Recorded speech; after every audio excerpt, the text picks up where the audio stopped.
நெய்வேலியில் பாலியல் தொந்தரவு கொடுத்த சக வழக்கறிஞர்கள் மீது பெண் வழக்கறிஞர் புகார் தெரிவித்துள்ளார். நெய்வேலி நீதிமன்றத்தில் வழக்கறிஞராக பணியாற்றி வரும் அபிநய சூர்யா விழுப்புரம் சரக டிஐஜி மற்றும் டிஜிபியிடம் புகார் மனு கொடுத்துள்ளார். அதில் தன்னுடன் பணிபுரியும் மூவேந்தன் என்ற வழக்கறிஞர் கடந்த 2 ஆண்டுகளாக பாலியல் தொந்தரவு கொடுத்ததாகவும், அதேபோல் கடந்த டிசம்பர் மாதம் பணி நிமித்தமாக காரில் செல்லும்போது வழக்கறிஞர்கள் ஞான பண்டிதர், சரவணன் ஆகியோரும் செல்போனில் ஆபாச படங்களை காட்டி பாலியல் தொந்தரவில் ஈடுபட்டதாகவும் புகார் தெரிவித்துள்ளார்.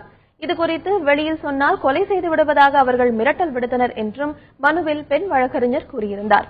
இதனையடுத்து மூவர் மீதும் நெய்வேலி டவுன் போலீசார் வழக்கு பதிவு செய்து விசாரணை நடத்தி வருகின்றனர். 2 வருஷத்துக்கு மேல அதிகமான மன உளைச்சலை ஏற்படுத்தி, அதாவது ஒரு கட்டாயப்படுத்துறது, அவர் கூப்பிடுற இடங்களுக்கு போகணும், தவறான உறவுக்கு உடன்பட்டு இருக்கணும் அப்படின்றது மாதிரி ஒரு தவறான விஷயங்களுக்கு ரொம்ப எந்த அளவுக்கு முடியுமோ அந்த அளவுக்கு கட்டாயப்படுத்தி எனக்கு பெரிய மன உளைச்சலையும் பாதிப்புகளையும் ஏற்படுத்தி வந்தா. 3 பேருடைய தொல்லைகள் தாங்க முடியாம ஒரு ஸ்டேஜ்ல பெரிய பாதிப்புக்குள்ளான நான் நெய்வேலி நகர DSP sir Thiru Kalaiselvan sir கிட்டையும் மற்றும் விழுப்புரம் சரக DIG madam Mrs Anisha madam கிட்டையும் கம்ப்ளைண்ட் கொடுத்து அதை நெய்வேலி டவுன்ஷிப் போலீஸ் அந்த கம்ப்ளைண்டை ஏற்று இன்னைக்கு வழக்காக பதிவு செஞ்சிருக்கிறாங்க.